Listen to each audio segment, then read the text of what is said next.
نەخۆشخانە حکوومیەکانی هەرێمی کوردستان ڕوبەڕووی کەمی ئامێر و دەرمان و پێداویستی تەندروستی بوونەتەوە. بەوەش هەندێک جار یان دەبێت نەخۆشەکە ببردرێتە نەخۆشخانە ئەهلیەکان یان دەرمان و پێداویستیەکان لە دەرەوە بوو بهێنرێت. لە خەستەخانەی حکوومەتی لۆ ئەهلی لە ئەهلی لۆ حکوومەت. یعقوب محسین کە کوڕی شەهیدە بەهۆی نەبوونی ئامێری ئۆکسیجینەوە لە نەخۆشخانەی ڕزگاری هەولێر بە ناچاریەوە دەبردرێتە نەخۆشخانەیەکی ئەهلی و لە ماوەیەک شەومانەوەدا 700,000 دینار لێ وەردەگیرێ. کەسوکاریش دەڵێن بەهۆی خراپی باریدارەیان چیتر ناتوانن لە نەخۆشخانەی ئەهلی بهێڵنەوە. 706 بە ڕقم بە لە بۆ 3-4 سا بە وەسڵەکانی شمایەوەتە خەستخانەی ڕزگاری لە ناو قاوش بردیتمانە ژۆرێ جێی ئەنعاشە چیە لەوێمان ڕاگرتیا وەڵات جیهاز نییە مەل بیبەنەوە نەخۆش نازام کووت پێ بشاندەم ها ئەوە بیبینە ڤیددیوەکە ئەوە بیبینە لەسەر جیهاز و شتێ بیبەمە چێندە لە قاوشیان ڕاگرتینە ئەوە.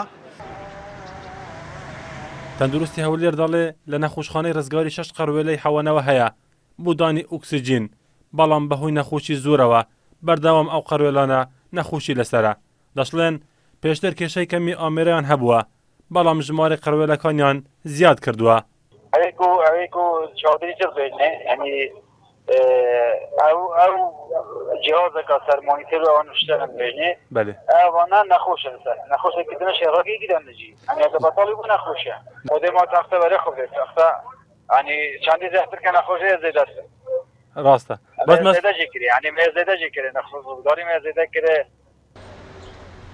هەرچەندە لە ماوەی ڕابردوودا وەزارەتی تەندروستی بڕیاریدا بە خۆڕایکردنی خزمەتگوزاری تەندروستی بۆ کەسوکاری شەهیدان و جینۆساید لە نەخۆشخانە حکوومیەکاندا، بەڵام بەهۆی ئەوەی کەرتی تەندروستی لە هەرێم بەگشتی ڕوبەڕووی چەندین کێشە بووەتەوە، ئەو کەسانەش ناتوانن وەکو پێویست سوود لە بڕیارەکە ببێنن.